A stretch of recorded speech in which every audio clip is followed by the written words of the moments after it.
everybody. This is the CV Show, Episode 2, and I am Rogue Rick, also known as the Rogue Collector. And I just want to take a minute to introduce all the guys, part of our chat. This is our second one, so I'm going to start out with the Rogue One hater himself, Jonny from Seraphim's Nerd Pool. Yeah! What's up, guys? And next up, we've got Bane himself, the Breaker of Backs, Richard from Collectro. Morning, evening, afternoon, everyone. Morning. And of course, we can't forget Sideshow's biggest fan, Ian from the ID Collector series. What's up, guys? What's up? Episode 2. Here we come. And last but definitely not least, our celebrity Batman Bruce Wayne himself, Chris, the Batman statue collector. Hey guys, I'm so glad to be here. I can't believe we're already on episode 2. Let's get this party started. Yeah, it's awesome. I'm happy to be here. This has been an amazing journey with you guys, and I really appreciate it. And for some reason, somebody decided that they wanted me to host today. So bad decision on the second episode, but we're going to go anyway. So I want to give a shout out real quick to Geek Fandom, one of our members of the Collectorverse. He does a lot of unboxing and reviews, and I've watched a lot of them myself, and they're actually really, really good. So if you could just look down below, we should have a link to get to his YouTube page and subscribe, like, comment, show him some love, show him some support. So, I want to just jump. Sorry, Rick. I just want to jump in on Geek Fandom before we move on to the first topic. He's one of our first sort of minor success stories with the Collectorverse that kind of made us enthusiastic about what we're doing. He messaged me this week and said that we've increased his subscribers overnight by quite a few, and he was really happy with what he was doing. And he doesn't have a lot of subscribers, so the fact that we're getting smaller channels than the notice of these collectors and these fans is exactly what we got in this for. So it really, really firmed up why we did this, and we were really happy to get his email. So go check him out, go check his profile out. He's got some good videos, and just one of them channels that's undiscovered that does some really good content. So yep. Definitely really good content. And we want to support all the people who are starting out and trying to get subscribers. Now, our first topic today is going to be one that's going to be on a lot of people's mind. It's pretty fresh on everyone's mind. Just happened this weekend. We had STGCC, and it was pretty impressive. And I want to start out and kind of let some of the guys go around and talk about their highlights, things that kind of stood out to them. We're going to start out actually with Chris and let him give his take on it. All right, well, thank you very much. I thought it was a really great event. Overall, a lot of really cool and exciting pieces. Of course, my mind automatically goes to the DC stuff. And Poison Ivy, top of my list. I thought she was really well done, so much detail. And, I'm not really into the Samurai line. I haven't, purchased any of those pieces. But this was, along with Catwoman, these are really the first two that I thought, man, I might actually want to consider this one. I even contacted a few people about prices and stuff, and I've never even done that with XM products. So for me, that was really exciting to see her, and I think that they did a really nice job, lots of details and lots of color. Also, this might surprise some people, but I really liked Weapon X. The paint on him to make him look like he's sweaty. I just couldn't believe the detail. I was just blown away by that. It even looked like there was pools of water in the base from his sweat, and I think that they just took the painting up another level. I think Prime 1 kind of did that a year ago, and now XM kind of did that again with that particular piece. I also really liked the Doc Ock. I thought that was a really interesting looking piece. I love Spider-Man. I wish I collected Spider-Man. That would definitely be one that I would be interested in because I love the robotic tentacles coming out of the bank. I think just awesome looking. So those are probably the pieces that stood out to me the most. How about you, Ian? Hey, thanks for passing it, and happy episode 2 to everybody. You know what? Hey, here's what really got me about the XM photos that I saw is, number one, that Darth Maul is incredible. Unbelievable. I mean, have you ever seen another statue where he's actually jumping off of his speeder? And his speeder is actually called the Bloodfin, for those of you guys that didn't know. But the face of Darth Maul, he's got the crow's feet wrinkles.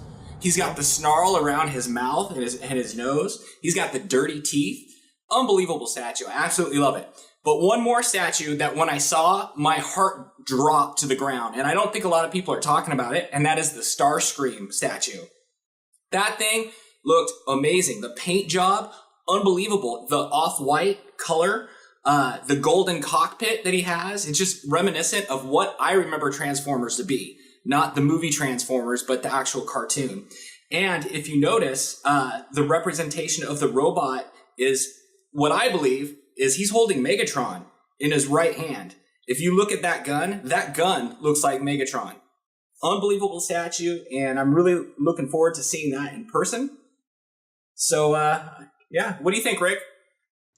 Yeah, I actually had to control myself. I actually tied my right hand behind my back so I couldn't click pre-order at a certain point. It's basically madness for a person like me. I was thinking about it yesterday, and I was thinking, if Chris is the Batman statue collector and he just collects Batman stuff, and I collect everything that I see, I am basically the antithesis of him, which is an interesting fact, but that's a side point. But beside that, anyway, I actually agree with Chris. My favorite piece was actually the Poison Ivy. I'm a big fan of Poison Ivy anyway, but the quality of the paint, the details, all the leaves, just the Asian sort of inspired samurai theme, it just hit everything I like, and all the stuff I'm interested in. That really blew me away, and I think it was the only one in that line that I've actually looked at and gone, I want it. The rest of them, I don't really care. I wasn't too crazy about a lot of the other ones. I liked it. Of course, I agree with Weapon X. I think it's awesome looking. I love the wet sort of face and just like dripping off of him and everything. I also really liked the Predator piece, but like I've said before, that thing is way too big, way too expensive for me to actually have in my collection, most likely.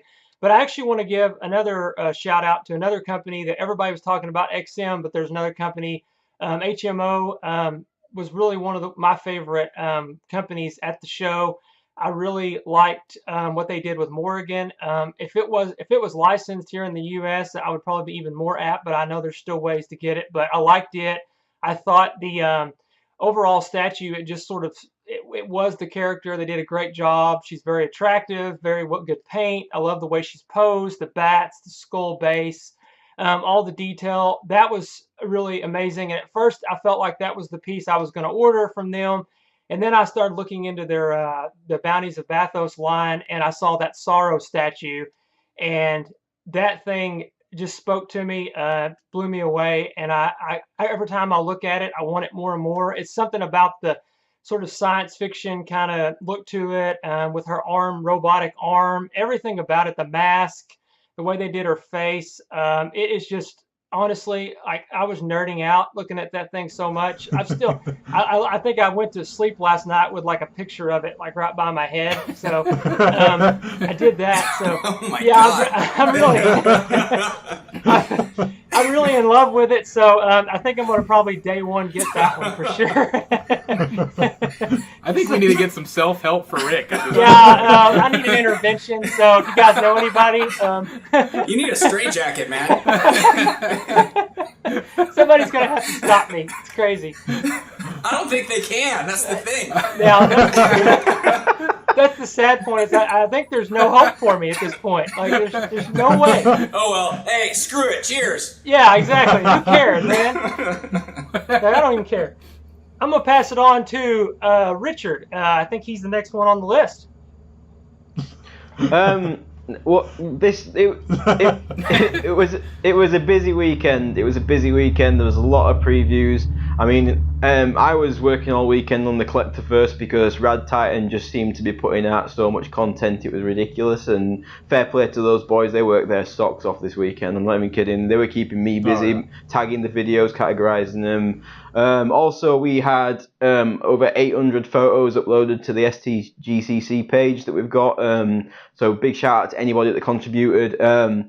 The fact that it's an anonymous upload, we can't give the actual original photo creators a shout out. We wish we could, but if your photos are on that page, we really appreciate all the effort you went into to share that with the world and being so kind to let it be on the site. So grateful for that. If you want to see any of those photos, I'll put the link in the description of this video.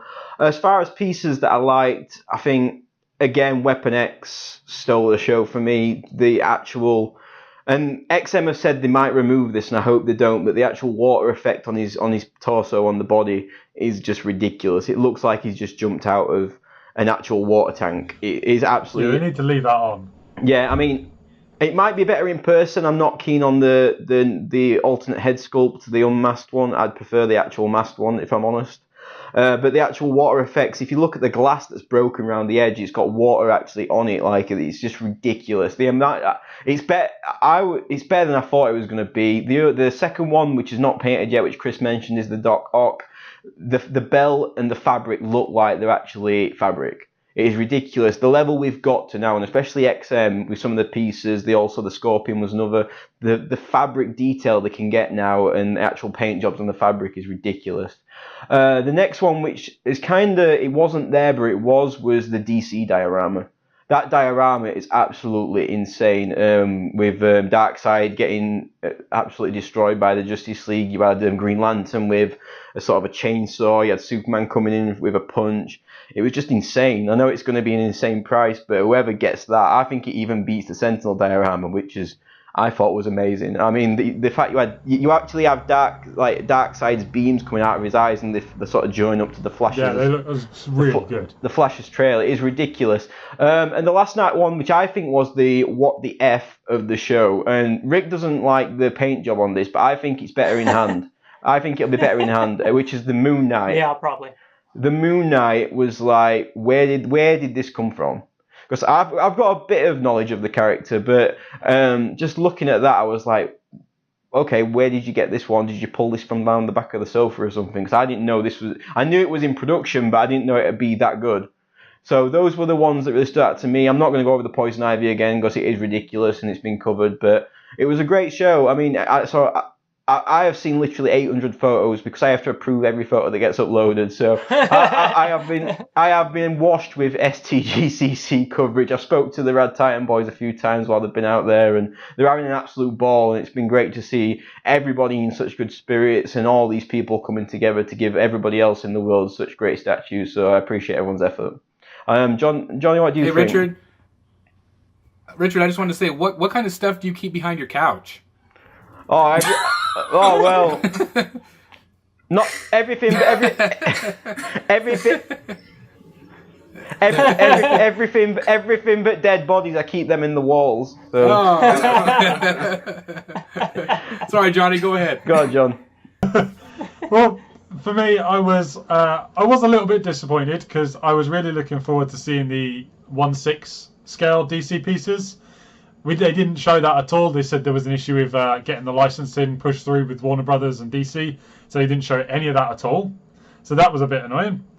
I was also really looking forward to seeing Handmade Objects Zero to go with their Mega Man. As of right now, I've not seen anything. I don't know if they showed that at all. Yeah, majority of the XM stuff was brilliant. That Predator, yeah, okay, it's not movie accurate, but it was absolutely massive, and I really, really like it. The only problem I have is that the price goes along with it. I mean, I think I worked it out here in the UK. Retail was £1,200, so that's like what, $1,500–1,600 before shipping. Sorry, Johnny, is that before shipping? Yeah, that's before shipping. That was the retail that they put on, that they announced, that big list that they had. So that's just crazy. The only other one that really got me was I didn't even know that XM were doing this. And this is the 90s kid coming out. I saw that unpainted Green Ranger Power Ranger. And it's just, it's possibly the most underwhelming XM piece I've seen. If it is XM, I mean, I see it alongside like all the other XM stuff, so I'm assuming it's XM. And it was just, he just stood on this little rock base, holding his gun away, and that's it. And it was kind of boring. And they'd like change the suit, like they'd add detailing onto the Green Ranger's outfit that wasn't there beforehand, that I know a lot of Power Rangers fans are going to go, what the hell, why have you done that? And in particular, when you've got Pop Culture Shock's quarter scale Green Ranger coming up for pre-order, I think in like 2 weeks' time. That's beautiful. It's so nice on that Dragonzord tail. It's so nice with that water effect, and then to see this Green Ranger from them, it was underwhelming. I was really hoping that XM, if they were doing Power Rangers, they were going to show it off, and it would have been absolutely nuts, like balls to the wall, because Power Rangers doesn't really get the love that a lot of like the 80s stuff do, because a lot of the 90s kids, like myself, struggle to afford these statues. So like He-Man and all that and Transformers is bigger for people. But Power Rangers, I think to get collectors into Power Rangers, you've got to go a bit crazy. You've got to go a bit overboard, and they just didn't. And I suppose the only other one that I say that I do like is, I agree with Rick that HMO Bounties of Athos, that Sorrow was really nice. The black con exclusive, there was only, I think it was 25. I actually liked that less than their regular blue version. Yeah, and they had that blue, it had like that blue energy sword kind of thing, and it just looks so nice. And that's one of the things I'm really looking forward. I know they're doing like a hardback book to explain the lore behind it, and I'm really looking forward to see that alongside that unpainted, I think he's called Necrosis. That guy was huge, and he looks so good. I can't wait to see that guy painted. He looks really, really good. Yeah, I agree with you. The only other thing I will say, I want to ask you all you guys, did any of you notice all of the Prime 1 teasers that came out this weekend? Like, hold on, the eyes have to be on us. You mean You can't look at XM. You need to look at us. Yeah, that's what happened. You mean the Lego Batman that came out? Yeah, but to be fair, their Predator from Predator 2 does look insane, and that was only the digital file for it, and you only saw half the face. It looks so good. Well, I for one, I'm very excited about all the Batman stuff, and they had basically 3 Batman teasers this weekend, including one of my ultimate pieces, the Arkham Knight Joker, which I am just, my mind is blown that they will do that when the other one's still on sale, the Arkham Origins. That's crazy. Why you would damage your own sales? Yeah, a lot of people I talked to, though, said they're going to keep both of them. So really? It might be smart on their part. I was just amazed by how many people said I'm going to get both. And I have to decide, because I have the Origins on pre-order. But it was very smart on Prime 1's part to take a little bit of thunder away from that event by unleashing those. Because it's been real quiet from Prime 1 for a while now. So I think they planned the this. teasers. Yeah, they knew they were doing it. It reminded me of when DC puts out a trailer for like Justice League, and then Marvel go, okay, I'm going to put out Thor Ragnarok. Yeah. Like, it's just like, it reminded me of like, okay, you've got this, well, we've got this. It's like, it really says a lot. Yeah, and I agree. Hey, let them keep competing though, because let them keep competing, because they're going to bring each other up. You know what I mean? So let them keep going at each other. Yeah, I agree with you all 100%. I think what we saw also with HMO and XM and then Prime 1 doing the reveals, saw a couple of things. One, there is so many insane choices if you're a collector right now that are high quality stuff. And the other thing we saw, which is what I'm going to transition into next, is that prices have reached a all-time high across the board. If you maybe you haven't noticed, with the quarter scale, with the 1/3 scale, it doesn't matter. So I've noticed. You've noticed. Yeah, exactly. So the next question we have today, the next topic, because of the prices and across the board, even Sideshow Prime 1 all the way across the board, prices being higher on the quarter scale and larger statues, and they're continuing to rise, do we think that at a certain point collectors are going to start going to the smaller scale figures and statues? And I want to start out and let Ian tackle this question first about the smaller scale stuff. Okay, no. Collectors are not, no, they're not going to. It's 2 different schools of philosophy in collecting. It's almost like fundamental differences. You're not going to move from the 1 1/3 scale and then start collecting 1 6. It's just not going to happen. But what you're going to see happen is the new collectors coming in, they're going to start off on the 1 6 scale. And then they might stay there for a longer period of time because they can't get into the more expensive statues. Now, it's not a knock off the 1 6 statues to say that the old collectors aren't going to go there. They're just not. It's like, I don't know. It's just, you're not going to go from eating steak and potatoes to, something not as expensive. Now, McDonald's burger. Now, look, I'm not knocking on the 1 in 6. There's some great 1 in 6 scales. You know what I mean? There's some great 1 in 6 scale statues out there. Just say what you feel. Just say what you feel, Ian. Hey, that's what I feel. Look, it's just two different fundamentals of collecting. You know, a lot of the 1 in 6 you can pose, like the Hot Toys. I'm not a poser, so I'm not gonna do that. This is how well off Ian is that he can't think of any other. This is how well off Ian is that he can't think of any other food apart from steak and potatoes. I'm sorry. Actually, I'm cooking tri-tip right now, so I got that on the mind. But hey, look, you know, I have a lot of 1 in 6 scale that are excellent. Kota Pakuya, Star Wars, you know, I love them to death. But am I going to go back to the 1 in 6 after experiencing the 1/3? I'm just not going to do that. What do you think, Chris? Well, if you follow my channel, and you guys know that I do a lot of the 1/3 scale. I'm a big fan of that. And still, I also collect the 1/4. Now, it's impossible for me to think that me going backwards, like Ian said, I just can't imagine doing that. We're going to be talking about another topic that's going to get into this a little bit too later on, but with space. But really, I am going to stick with that scale no matter what. Now, eventually, if they continue to go up in price, what that basically means for me is I'm just not going to be able to buy as many. And that's really all it is. Now, I will say this, that there are companies, I'm going to give a big shout out to Tweeterhead. I recently purchased their Joker. Now, that is a very small scale for me. I have no idea how I'm going to fit him in my collection.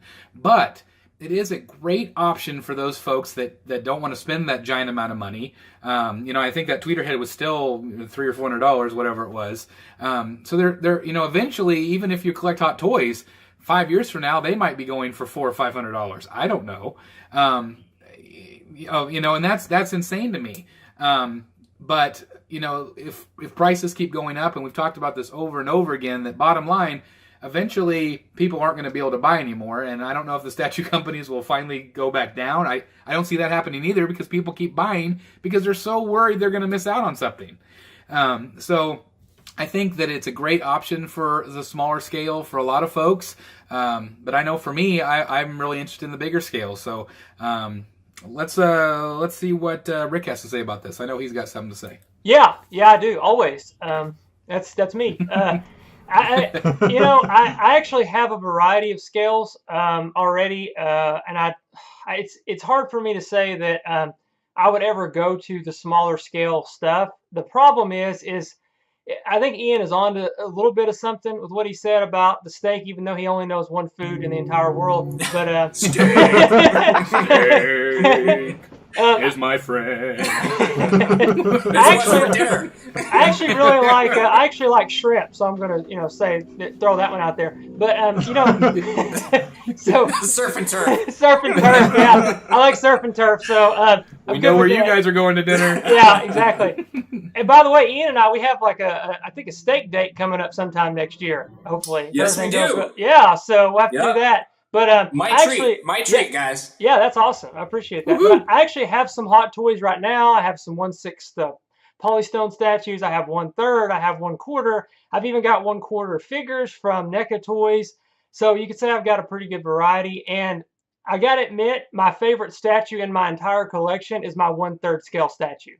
It's the one I look at the most. It's the one I'm drawn to. It's the one that is still my favorite. And until this 1/3 Akuma over here, for all the pop culture shock haters out there, they make some great stuff. So stop hating on them. Be patient. They make good stuff. Just chill. But I really like it. It's my favorite piece, and it probably won't change for a while. But I do think there is some argument to be made that at a certain point, we're hitting numbers to where it's really going to be more of it's a battle between whether you want to do like Chris and buy less statues and buy expensive statues, or you would rather be able to get more things throughout your year to look at, to collect, to whatever. I find that if you do collect Hot Toys, you have to keep them away from the 1/4 because it just looks crazy. It looks weird, and it doesn't work. But I actually think that the Hot Toys, the quality of the face sculpt is so good that you could make an argument with a lot of the Hot Toy statues. They're actually a better quality product than the premium formats. JC Hong is a legend. Honestly, I wish he could do statues. I really wish. Yeah, exactly. Yeah, for sure. So I really think if you're a new collector, starting out at 1/3 would be at this point would be suicide because you'll burn out so quick you won't be able to stand it. But I do think if you started out with Hot Toys, I don't think you can go wrong. I do think if you there's a certain level of quality drop off when you get down below that you have to watch out for. But I do think there is a trend of people actually saying, I'm either going to quit or I'm just going to buy like one statue a year. I've heard a lot of that too. So I don't know. I guess the next person would be Jonny. Talk about this. Well, for me, as a young guy, mid-20s, still struggling to buy a house, still struggling to save money. For me, when it comes to collecting, seeing how all the prices are going up, it is easier for me to just go, right, okay, I'm going to go with the 1/6 stuff because I have a small collection already. I don't have like 15 quarter scale statues, so if I buy a 6 scale statue, it's not going to look out of place. In fact, I actually have more 6 scale stuff than I do quarter scale. When my Angela figure turns up in November, she's going to be like a centerpiece because she's going to be just that much bigger than everything else I currently have. So as a newer collector, it makes more sense for me to go with the 1/6 scales. Now, I think I'm going to personally go with 1/6 scale statues. I know we've got the 1/6 scale Street Fighter stuff by Pop Culture Shock. Like we said, we got Tweeter Heads 1/6 scale stuff, DC Collectibles 1/6 scale stuff, XM are doing 1/6. Actually, no, the Pop Culture Shock are moving into. I think they actually recently announced that they've got back the license for Mortal Kombat. They've got quarter scale, 1/3 scale, and they announced that they are doing smaller scales. But what I found, because I'm a huge anime and Dragon Ball Z fan, when you look into the Dragon Ball Z groups, the figures that they buy, they're very extravagant, over-the-top action poses, but they're 6 scale figures. But the base and the surrounding and everything brings out the extra element and the more impact of the figure. And I think you're going to see that more. I think you're going to see more 6 scale stuff, but with more extravagant bases, more going on. Maybe even 6 scale with multiple characters on there. Like I know the Suma, I'm not sure if the Suma Piccolo and Gohan piece is 6 scale or not, but yeah, that piece has got 2 characters on it. I think you're going to see more 6 scale stuff along those lines. But I do think with regards to like the older collectors that already have like a large amount of quarter scale and 1/3 scale, they're not going to go down because it's going to be impossible to take that amazing head sculpt of Yondu and take that Yondu figure in 6 scale and stick it next to the quarter scale sideshow group. It's just going to look so out of place. So I think you're going to find that the older collectors, they might just ease up. They'll buy, instead of buying 10, they'll buy 5. Instead of buying 3 third scales, they'll buy 1. And they'll just budget it out more. And that's what I think it's going to go, and that's the way I think you'll see happening more. But I certainly think for me, like the younger guys, it's definitely going to come more into like the younger guys are going to go for the smaller scales. Not only that, but it makes it easier to display because they're smaller. Young guys, we struggle to buy big, expensive, lavish American houses like you all seem to have. Not mine, man. Well, I have to fit everything into a postage stamp. I can't stick a 1/3 scale Batman in the corner because that's taken up valuable space where I need to put my bed. I'm going to sleep on the floor just so I can have a Batman in the corner. It's not going to happen. What do you think, Richard? Well, first I'll address pricing. Either the cost of materials has gone up threefold in the last 10 years or whatever, 5 years, or companies are starting to really capitalise on the addiction of some people in this hobby and also capitalise on people, like Chris said, missing out on stuff. I don't think that the cost, I know the economy's gone up, but I don't think the cost of materials has gone up that much. I really think that the companies are seeing that some people are addicted to this hobby and they will basically buy something purely because they have to. It's in their brain, they have to. As far as smaller scales, I'm fairly new to this hobby. I'll admit it now. I'm fairly new to this hobby, and at the beginning of the year I had a lot of pre-orders. Now I've cancelled quite a few of them purely because of pricing, and purely because some of them, like such as the Iron Man that's just come out, I've had that on pre-order since day one. And I saw a couple of things when it came on the internet, because mine was a bit delayed, that I didn't like. There was a joint that I didn't like. There was a bit of paint that I didn't like. And I'm like, am I really going to pay this for that when I know that there is some faults that I'm not happy with, when I could just put that money towards the bigger statues I've got coming, such as Thanos on Throne exclusive and the Deadpool Heatseeker. So now I think my philosophy is, I've got a few Hot Toys on pre-order. I've got the Punisher purely just for the face sculpt, the actual Netflix Punisher, John Bernthal one. It's ridiculous. I've got Yondu as well. Yondu's probably been the best Hot Toys I've seen lately. Yondu, like that face sculpt is ridiculous, is absolutely insane. So I've got those on pre-order. I also got the life-size Groot. Yesterday I saw the 1/10 Thor Ragnarok Hulk and Thor from Iron Studios, and that looks ridiculous. And I think that works out at like $160 each. I mean, I don't know what the actual shipping is from Brazil, but it looks ridiculous, and it looks great, and it still measures up at about 30 centimeters, so it's not small. The Hulk, it's not small at all. As far as collectors moving to smaller scales, I think people are set in the ways. I think this hobby is set in the ways, and I hope that new collectors come in don't really look at scale, they look at art. I think it doesn't matter what scale it is. If you like it and if it looks really good, just get it. And if you can afford it, get it. Don't get it if you can't afford it. That's just ridiculous. If you can't afford it, then don't do it. I think we can all admit this is a luxury hobby. It is. This is a very luxury hobby. And I have a golden rule when it comes to collecting these statues. If I can get an all-inclusive holiday to Barbados for the same price, or if I can buy a car for the same price, I ain't buying it. I'm just not. It's just not worth it. It's not worth it. I can either get 2 weeks of memories and actually relax and lower my stress, because it's ridiculous how much stress I actually have thanks to all you idiots. You're welcome.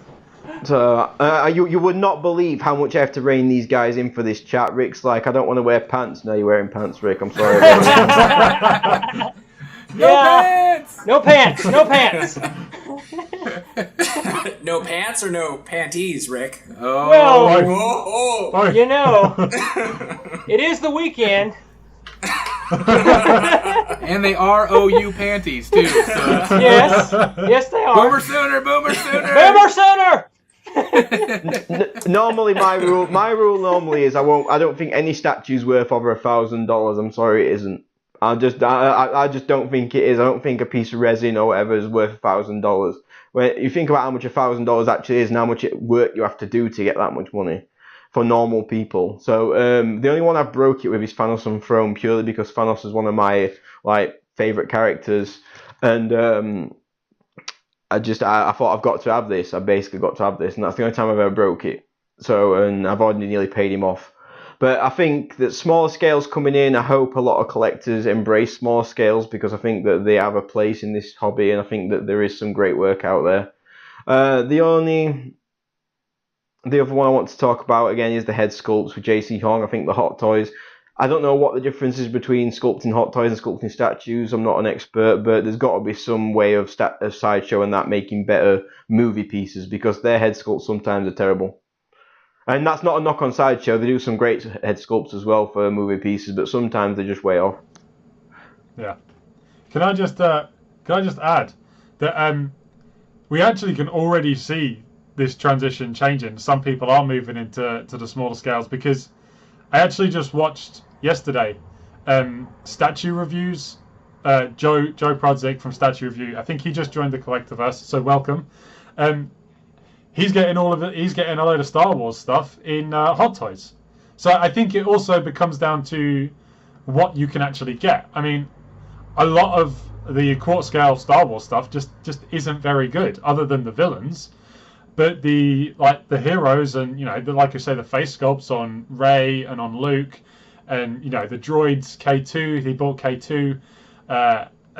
You can definitely see people starting to embrace the smaller scales, so they can maybe collect more, or just so they can have a collection of a particular film that they really like without having to break the bank. What Johnny? You don't like the Dennis Quaid Han Solo?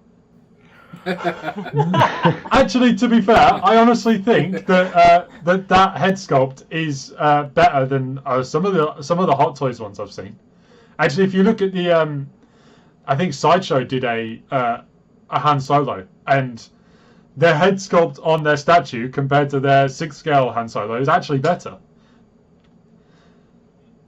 We'll see when it finally comes out, though. We'll see if it looks the same. Yeah, that's a good point. Move on to the next topic. We have a topic that I believe someone mentioned in one of the groups on Facebook. This is, in my opinion, a bigger problem than money. And I say that just from personal experience. I'm not rich, but I feel like the biggest struggle I face as a collector is having enough space for all the statues that I want that are coming out in the future. If you're collecting a line of the Arkham 1/3, at a certain point, depending on the size of your house, if they keep making them, there may be a point where you don't have as much room for the next one in the line. And I think the question is, it's sort of a space versus your desire. How much do you have to weigh in? Can I get this piece because of space, even though I love it, versus, do I need to save that space for something later on down the line? And I think we'll start with Jonny on this one. Okay, so my theory on this is I blame Facebook. Honestly, I blame Facebook. Because of all of these Facebook groups, you can see everybody that buys everything. Somebody has always got what you want somewhere. And it just creates that feeling of desire that, I missed out on that. I actually saw, Chris, I think I remember seeing you say that about Robin. And the issue you've got here is you've only got a limited amount of space. And until it starts just looking cluttered and horrible. But I think the good thing is that as we go along throughout the years of statues and of figures progressing, the quality gets better, the detail gets better. Yes, the prices get more expensive, but you end up with a better product at the end, 95% of the time. So inevitably, if you've got all of your space taken up with statues, inevitably something you've got is going to look out of place. It's going to look outdated, and it's just not going to look as nice and as impactful. And I think where that's concerned, if you are determined you're going to buy the latest pieces, you've got to sell. If you need to have a rotating collection where you've got pieces coming in and your least favorite pieces going back out again so that you can make space, so be it. That's the way I would look at it. I actually think again, speaking of Joe from Statue Review, he did that. He got the Piccolo and Gohan from Sumarts, and then literally within a couple of weeks he sold it off again because he needed to make space for that for something else because he wasn't all that impressed with it.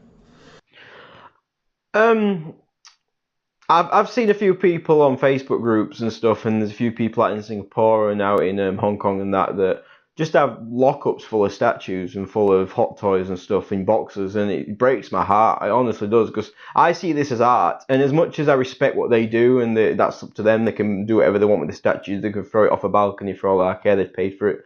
But I feel like just locking it away is just like locking away just a piece of art, and I don't agree with that. And a lot of people in the industry don't agree with actually boxing stuff up, and it's kind of become like, don't be one of those people that just buys stuff and keeps it in boxes. I think the first time I ever saw this was Michael Jackson on that documentary, just going, 5 of those, 2 of those, 2 of those, and he goes, what do you do with large perm in storage? It's like, well, why are you buying them then? So, but as far as statues, I've worked very hard to try and get as much space in this room as I can. It's only like 4 meters by 2.5 meters. It's not a big room, but I've got a limit of what I can collect without it looking ridiculously stupid. So once I get to that point, it will be a case of one in, one out. It will be a case of, okay, what's my worst piece in this collection? What don't I like the most? What am I willing to get rid of? What is not as good as the one that's coming in? That is the basic main question. Okay, you've got 2 statues coming in. Are any of them better than anything in your collection? If that answer is no, then cancel the pre-order. If the answer is yes, then you look at your collection and go, okay, what are the weakest links and what need to go? Because there's a point where it just becomes absolutely ridiculous, and you're just cluttered. And I come into this room to feel relaxed and chill out, and I can't feel relaxed if it's cluttered. I don't know if it's my OCD or what, but if it's actually cluttered and it looks ridiculous, I can't feel relaxed, and that just defeats the whole point of why I do this. So, I mean, as far as space versus desire, if you've got the space, great. There's some collection rooms I've seen on Facebook where they look like museums, and you're like, and they've got free of everything. And I'm like, well, 1, you've got a ridiculous wage, and 2, you've got a ridiculous house, but that's not the average collector. So, I think collect what you love. If you have got a space problem, you need to set yourself ground rules from the first beginning. I think that Chris has done a video on this a long time ago. That collect what you love. If you do, and Gio's mentioned this in a chat, and I can't believe I can recollect this, but he said, if you collect strangers, you'll end up one day with a room full of strangers. If you collect the characters you love from your childhood, you'll end up with a room full of friends. And I think that's a good motto to live by. If you collect what you love rather than just collecting what's trendy or what other people love, then that's a good thing. Never buy a statue if you can't afford it. Don't ever take out loans or credit cards for statues. They're just statues. I'm sorry, I love this hobby. I love the people in it, and it's given me a lot of new friends, but bills come first, house comes first, cars come first, all that stuff comes first. If you can't afford it, do you know what? There'll be other statues, there'll be more Iron Mans, there'll be more Captain Americas. You haven't got to buy this one. So I think that's my only rules that I would say. Listen, from the beginning, think of a focus. Like, I only collect Marvel stuff, but now I'm tempted by Star Wars. Now, do I break my rule and say, okay, I'm going to collect a few Star Wars pieces because I love Star Wars, or do I stick to it? And it is an age-old struggle in every collector of what we do. So, I mean, what do you think, Chris? Really, I spent the last 2 or 3 years selling so much of my collection that I had before in order to get the collection that I have now. With the pieces that I have on pre-order, I have my Batcave, and I have a certain amount of space, and right now I think it looks really great. I do worry about cramming too much in, just like Richard said. I don't want it to look crummy. I don't want it to look overcrowded. I want it to look museum-like. In the small amount of space that I have, everything I did was custom with my cabinets and everything, because I wanted it to look a certain way, and I wanted to go in that space, like Richard said again, to relax and kind of get away from my problems. I can just sit there and look at these statues, the things that I really enjoy. But there are so many pieces that are, especially as a Batman fan right now, there's so many things that are coming out, and I have to really pick and choose as to what I want. And I am to a point now where I'm going to have all these pieces, and I'm not going to want to sell them. I'm not going to want to get rid of them, but as Jonny said, at some point you have to look at the ones and say, man, there's all these new ones coming out. What's my least favorite? And there's always going to be a least favorite in your collection. And that's just something that it's not difficult. I mean, it's not easy to decide that. It's a difficult thing to make that final choice. But if you want to keep collecting and you only have a certain amount of space, you have to do it. I mean, there's just no other way, unless you just happen to get a bigger space. And I see that all the time, where, like Richard was talking about, people having all their stuff boxed up. People say that all the time. Well, I'm just waiting until I get my bigger house. What if that takes 10 years? You're going to have this great collection that you could be enjoying. I just don't understand that thinking. As soon as, I see people on there say, well, it's been a couple weeks, it's been sitting in the box, and I'm just now getting a chance to unbox it. I'm like, what? I mean, as soon as it's on my doorstep, I have the knife in my hand ready to get it open. And so I just don't, I know. Poor UPS guy. Jeez. I just don't understand that waiting. I don't get it. The way I see that is if you are happy to wait a couple of weeks before you open that box, then you're going to end up selling it because you obviously didn't care about it that much. Yeah, I agree with you. You should want to get that box and rip it open straight away. Yeah, I agree with you 100% on that. It's just ridiculous when people do that. But anyway, that's my take on it. Let's move on to Rick. What do you think about that? Yeah, so you guys know Rogue Rick loves everything. So, what I did was I actually filled up my original house, and then I took a walk down the street. I found an abandoned house, and I'm squatting in it right now, and I put some Bestas in there. So I'm starting my new collection in there. It's pretty awesome. Hoping they don't come back. So, but in all seriousness, though, I'm actually having to control myself because I don't really sell stuff. It's hard for me. I'm sentimentally attached to a lot of the stuff I have, and it's hard for me to sell. But I know I'm going to get to a point at some point. I'm not quite there yet. I still have I have a room for at least 3 more rows of Bestas just in this room alone. So I have room. It's just a matter of I'm having to be a little bit more selective now about which ones I get, and to me it's all quality over how many I have. It's not to me, it's not always a connection to the character. I do buy original statues that aren't nostalgic and don't have any nostalgic value. I do tend to prefer ones that I connect to, but if it's original art and I find it beautiful and I have space for it, the money for it, I usually, I'm okay with that. But I do agree with what Richard said. You have to love it, and I have a couple of pieces. I won't mention them because I don't want to offend anybody out there, that I would part with just because I don't love them. They're just sort of ones that I bought on impulse, and I don't say I regret it, but they'll probably eventually be sold. But there is a space concern, and my next step is, if I run out of room in here, I'm going to wait till my kids graduate, take their bedrooms. So that's next step. So I have to say that if there's anybody you want to take advice from where this is concerned, it is Rick. in our group chat, when we organise all of this, to actually sit down and do this, all he's doing is going, I want this, I want this, I want this, I want this. And you just got all four of us going, stop, you can't. You can't afford it all. No, unfortunately I can't. I wish I could. So even I have my limits. Yeah, I think that's the best approach. Make sure you love it. Make sure you have space. Plan out your display. Be careful.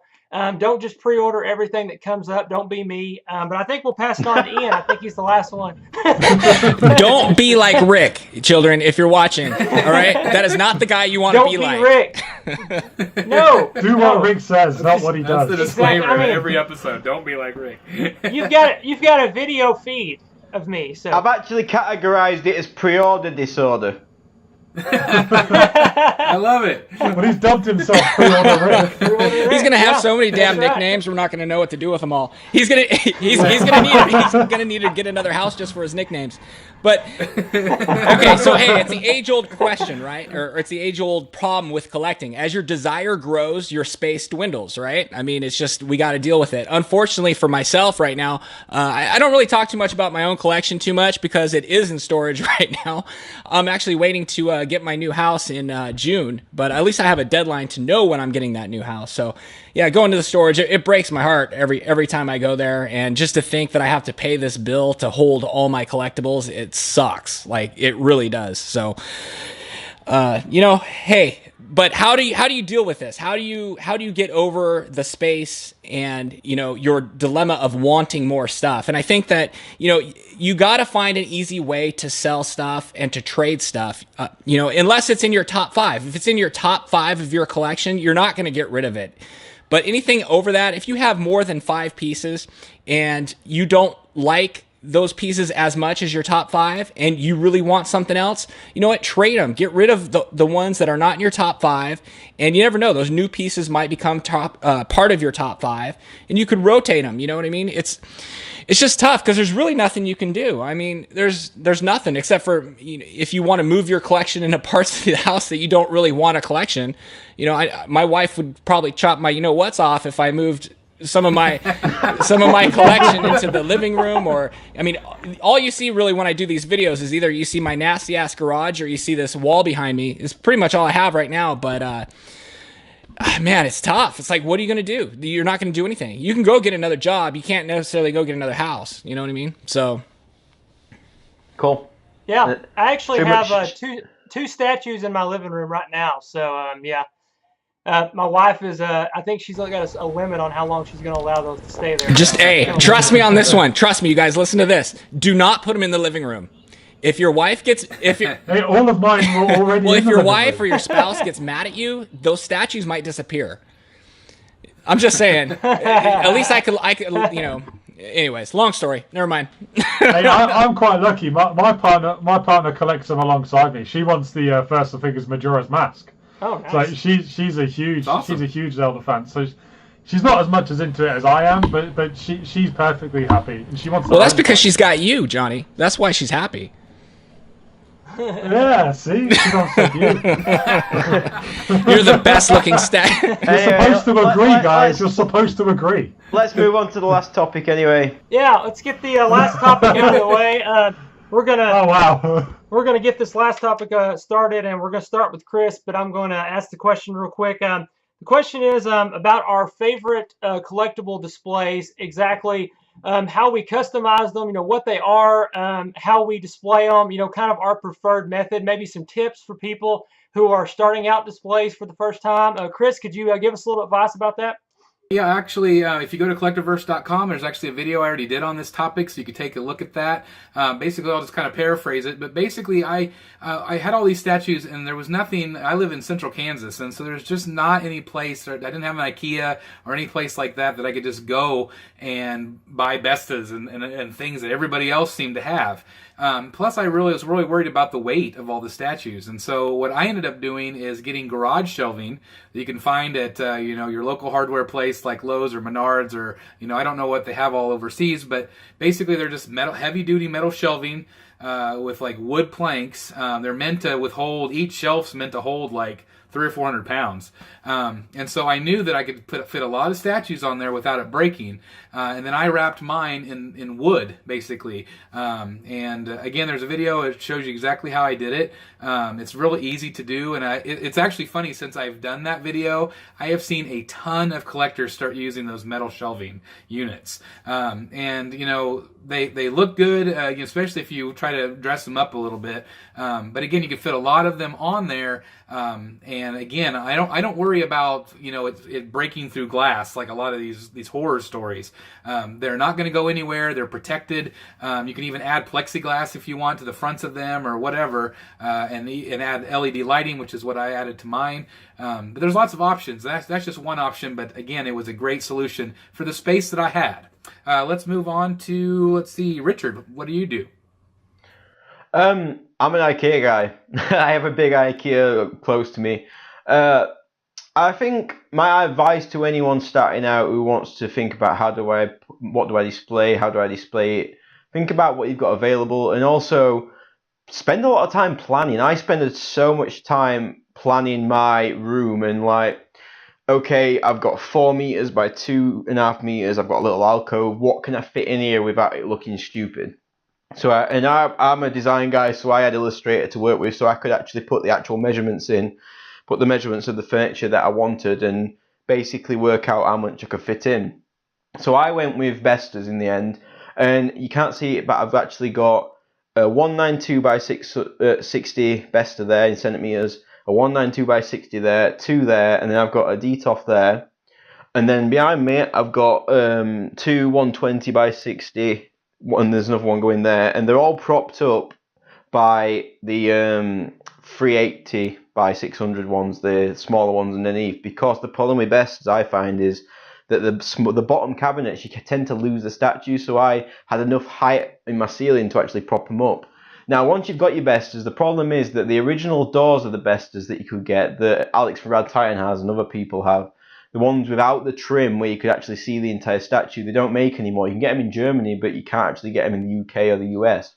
So there's a big issue with, if you get the actual doors for the Bestas, you can either get the wooden ones where they've got a big 5 centimeter trim around the edge, or they've got the glass ones with a black 5 centimeter trim around the edge. So you actually lose some of your statues. And with the changing of scales, you've got 1/3, 1/4, and half scale. You're really restricted to what you can do, because these doors are set, so you're going to have a big line through the middle of your statue. So I was pretty stuck to what do I do, and I'm a creative person, and my profession teaches me to think out of the box. So I started thinking about this, how do I fix it?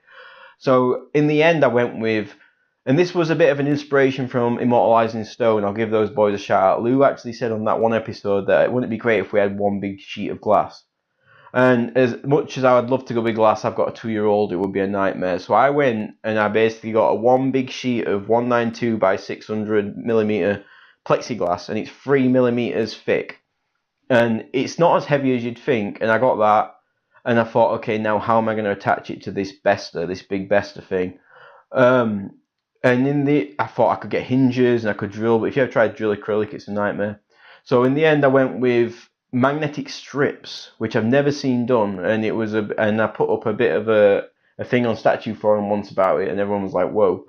You can get on Amazon these magnetic strips, and they're dark brown, which is cool because it's the same size as the black brown Bestas, and they're about the right size for the actual width of the frame. And if you put the A pole around the Besta, and then you put the B pole of the magnet around the actual acrylic, and then you put them together, they snap and they connect so nice, and you've got to make sure they're in the right order. And I will put all the materials for it in the description for this video of how I did it, and I'll put a few pictures. And basically, yeah, so my entire Bestas now are held on by these magnetic strips, and they just snap on.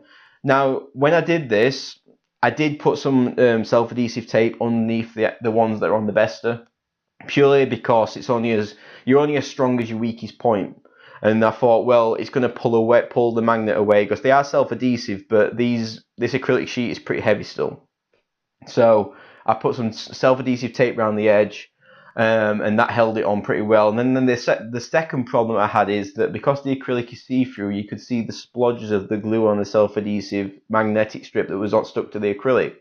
So then I had the brainwave of the edging that you get for sort of counters and worktops that you can get. It's like a self-adhesive roll of like wood. It's basically like a thin self-adhesive black wood. I stuck that around the edge. So now the Besta has a frame, basically. So it looks like a frame door, but it's held on by magnetic strips. So I think my tip would be to, do you know what? Have fun with it. Be creative. Be creative. Go out and find something different. Do something different. You don't have to stick with what is just available. There is other sources to actually do. And I've had a lot of people say that is a really good solution to it, because now I can move any shelf in that Besta, whatever height I want, it doesn't matter, because I'll still be able to see every statue that I've got in there. So as far as displays, I think IKEA is probably the cheapest. And these doors are not expensive, by the way. I think I worked it out. It was about £150 for them all. So, and I think I've got 18 cubes in here now. So I think as displays go, make sure you get your space right. Make sure you know what your room you've got. Don't overcrowd it. And just really think about what is going to be adaptable for the future. So are you going to start collecting 1/3 statues next year? Well, you're going to have to take that into account when you start doing your displays. Don't just do all displays for 1/4 and then next year think, well, now I need to try and rework it, because it can cost you money in the long run. So just think about these things in hand and think, what am I going to collect? And that's the main thing, to be prepared for what you're going to do in the future. So I think we'll go to Ian next one for that. Have we gone to Ian already? Oh, yeah. So there's a few things that I think about when I make my displays, and mostly it's for protection. It's not for looking at them. You know, I think of dust, number one. I think of people not touching my stuff, number two, because when people come over, they want, oh man, that's cool, I want to touch it. That's the first thing they want to do. You know, and then it sucks. It's like, hey, you can look at it, just don't touch. I know you're 40 years old, but don't touch it. And then are we still on about statues here? No, we're talking about the display cases. We're talking about something else. No. Yeah, all right. Hey, you guys are sick. Ian. You guys are sick. You need to stop. All right, hey, but also too, I've got 2 cats, and if you've seen some of my videos, my cats are all over the place. They don't usually touch the statues, but yes. Man. There's been times where I'm like, oh my God. So here, this is what I like to do. I like to go out to the furniture stores and I look for the standalone closets. Like the office closets. Have you guys seen those? So basically, they're like the Bestas. They're just a little bit heavier, but they're deeper and they're wider. So you can fit more statues in them, and there's more options that you can do with lights because of the deepness of the standalone closet. They work great for in the corners of houses and rooms, but they will stick out a little bit more just because of the deepness. But you go to you can go to a store, and a glass store, and get what's called museum glass. Museum glass is so clear, and it has no reflection on it whatsoever. So if you have a light that's inside, there's no reflection coming out, and there's no reflection if you try to videotape from the camera, from the light. So museum glass and office style furniture is my way to go. What about you, Jonny? Well, for me, I've got a pretty small collection. So I've got your generic bookcase from, I think we got ours from John Lewis. It's pretty standard. It really only fits like 6 scale stuff in it, unless I take like one of the shelves out. But it's not very deep. But at the moment, I've got a lot of 1/6 stuff. It fits perfectly. The only problem I have is with regards to keeping it clean. It has been an absolute nightmare trying to keep everything clean when they are open. And then, like you say, you get people come round, and like I've got my DC Collectibles flash, and people are like, "Oh, that's cool. I want to touch it," and then it gets knocked. And it's like, for God's sake, I've got to clean that now. I've got your dirty thing on Flash's helmet. It's never. It's not where you want it. It never fails, man. It's the first thing people want to do is touch your stuff. Yeah, but the thing is I've got a 1/6 scale. I've got a 1/6 scale Heisenberg. He took me. It's my first like Hot Toys type figure, a posable figure, and it took me hours to get this really basic pose, just so that it looked natural. And the first thing I did is I put it up on my shelf. It did really, really well, and it fell off. And I was just like, oh, for God's sake. And because there's no protection, there's nothing there, and it fell off, it hit the floor, and I'm like, oh, I've got to start from scratch. 3 hours later, I just managed to get the pose, and like I just had to tilt the legs just that little bit further back just to stop it. But what I've found, and what I'm going to do going forward, is I think I'm going to be sticking to more 6 scale stuff, is I'm going to get a couple of the IKEA Detolfs.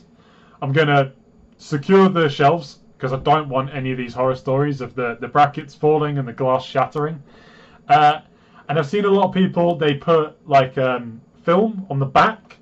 So instead of having like it all clear all the way through, they've got like either a black back panel, or like I've seen people, they've had the Hot Toys Scout Trooper on the speeder bike, and they've put like a grass or like tree effect behind it.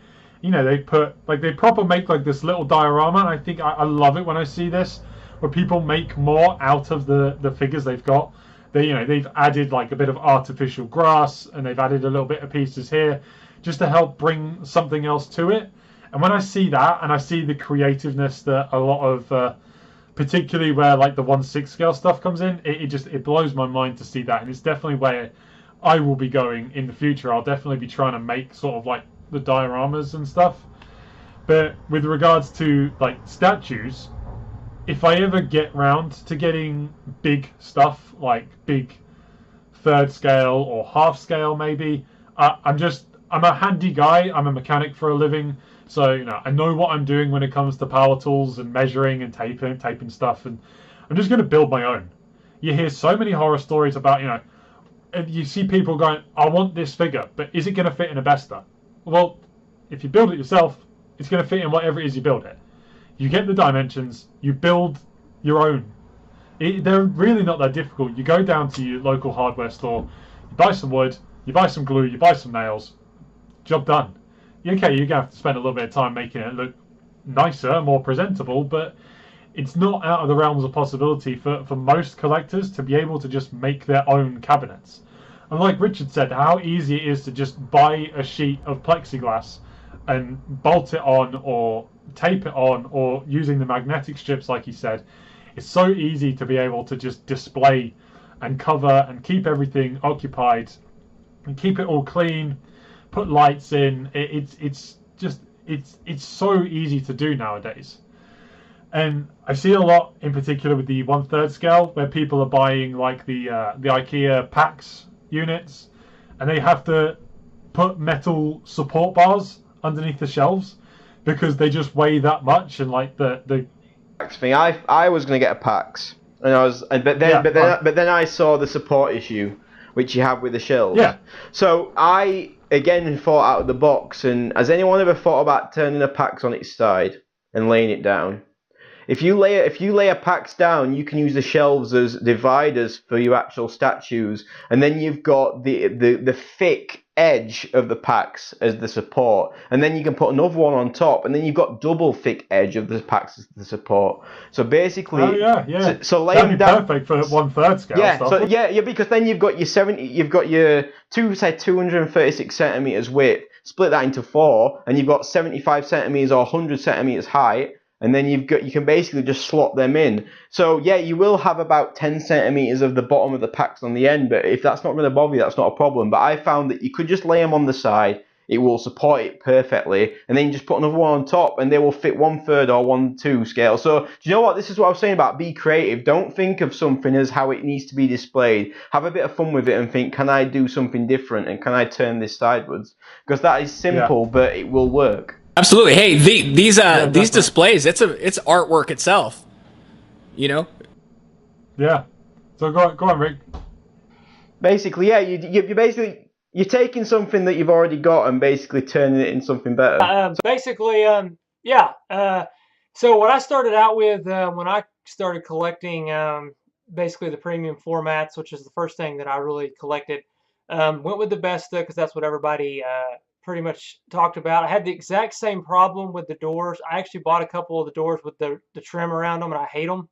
You can't see a lot of what if you have a little bit, taller statue, or you have a statue that you want to be able to see the bottom of the base or whatever, it covers up way too much.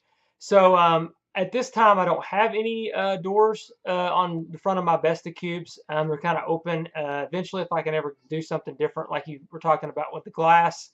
I also like the DTOF from IKEA's. I actually have one. It's identical, but it's a different brand. It's like it's actually a little bit sturdier than the DTOF, a little bit more expensive, but I actually have one of those. I'm going to get another one of those for my smaller scale stuff. A lot of my bigger stuff, like my 1/3, is out in the open, pretty much on top of a Besta. I find that I prefer things not being covered up, but I hate the dust problem. I find that most statues look better when not in a box at all, if they're out on an open display. But that is not practical for most of us to have room for that kind of stuff. Especially if you've got like multiple pieces. If you've got one or two, you could probably get away with it. But if you've got like 10, and every weekend you've got to dust 10 statues down, exactly. It's just not. And that brings me to my point about displaying with the cabinets and stuff. I see people all the time who display their statues in Bestas and packs and stuff like that. You know, the one part of a statue you never see when you display them in those boxes? The backside. Is the backside. Yep. The most important side. And you will... Yeah, exactly. The most important, my favorite side of the statue. But I found a solution to that. You can actually get acrylic mirror cut to whatever size you want, and just lay that on the back of the Besta cube, what you've got, and you'll be able to see the statue whatever you want. As long as the lighting's good inside, you can look inside and see the back of it. I mean, I am actually going to have one of those automatic turning tables underneath the Thanos on throne, purely because I feel that throne is a piece by itself. So on my display, the Thanos on throne, when I turn my Besta lights on, will automatically start spinning, so I can see that throne, because I feel awesome. That one deserves. I feel that chair is just so unbelievably well detailed. Yeah, it's just a shame to hide that. I think it needs its own. It needs to be seen. So I will have it and then you can get it so that when you turn it on, it basically it all comes on at once. So I'll have it turning constantly. So that's a way to get around that. But if you just want to see the backs, you can get acrylic mirror cut to size for pretty much nothing. It's not much. So just get that done and get them put at the back and just slot it in. Richard, can you make it play music too?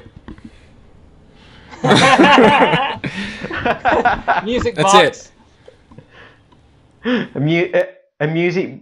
The only other thing I would say is I don't know if you guys saw it a little while back, those proper display cases that you can get from. I think Gio from Red Titan, he had one for his Red Sonja. If you think about it, if you're a Prime 1 guy and you collect Prime 1, look at their Berserk line. Their Guts is a standard quarter scale figure. He is not fitting in a Besta.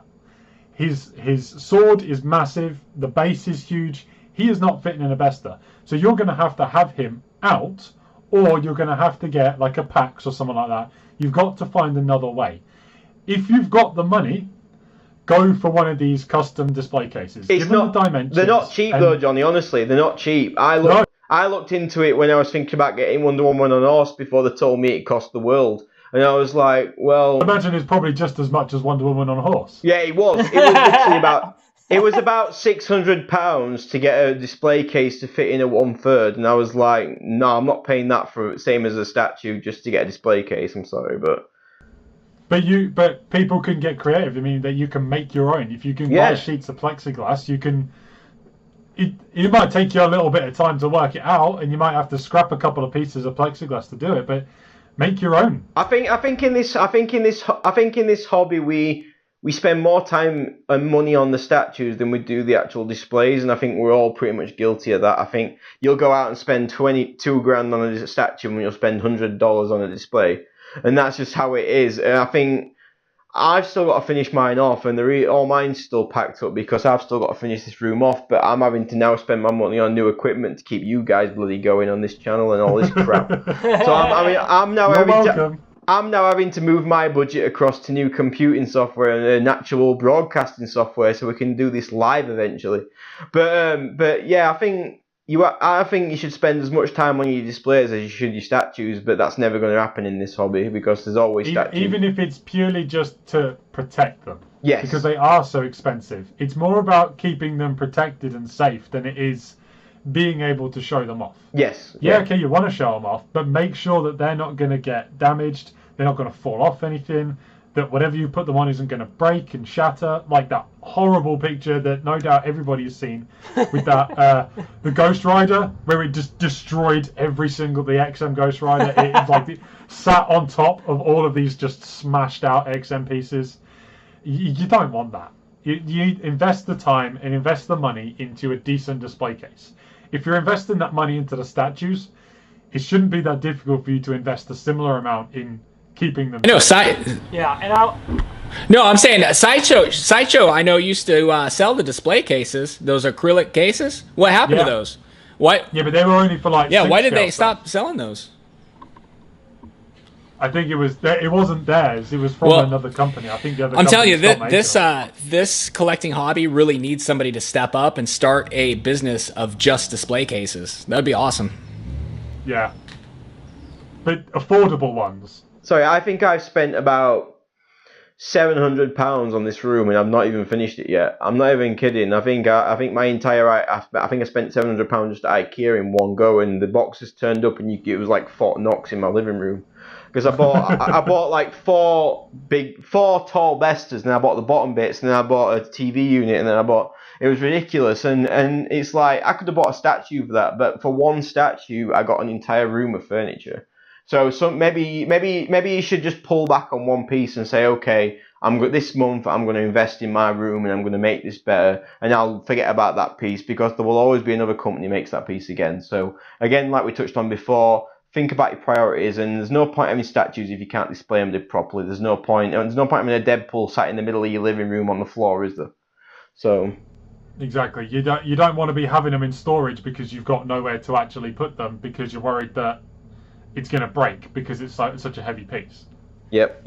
And I just wanted to say, it's just kind of wrapping up that and moving on. I want to see. I'm mostly curious about what's going to happen when that Wonder Woman on a horse comes out and people start showing off how they're displaying them. I guarantee you, one's going to be sitting on someone's floor in a stable. Oh, yeah. In a stable. Yeah. Yeah, exactly. That's just going to be sat on the floor. I bought this barn. I think Rick actually does. Yeah, I got a full barn out there with livestock outside. So yeah, but I mean I live out in the sticks, so you know. Well, you're not going to stick Wonder Woman in there, are you? No, I'm not. Actually, if I had that Wonder Woman or horse, she would be laying beside me at night. Like literally, I would have her just like on the bed beside my wife. Well, if you go to bed with a picture, I don't want to know what you do with the horse. I'm concerned that you picked the one with the horse. Yeah, why not just buy the half scale? Yeah, I understand it's concerning, but. A little bit. I think if this channel does well, we should do a Rick on horse statue. I'd buy that. All right. Well, I want to kind of wrap it up, guys. I appreciate everybody. Been a great show, and I appreciate everyone. I just want to say this again. I want to reiterate it, make sure everybody understands. We really appreciate all the love and support we have gotten from the first episode from the website. It has been, I'm not kidding, 100% positive feedback, and we really, really appreciate it. We hope you keep watching. Subscribe to the channels. Make sure you keep in touch. Go to our website, check out the photos, check out the companies, all the collectors, And we'll see you. Oh, wait a minute. That's In the Chris's line. Collectiverse. Sorry. In the Collectiverse. Just say Batcave. Go on. I think we should just a running joke. We I'm should gonna all do just it. end with Yeah, Batcave. I'm gonna do it right here. We'll see you in the Batcave. Hey! Cool.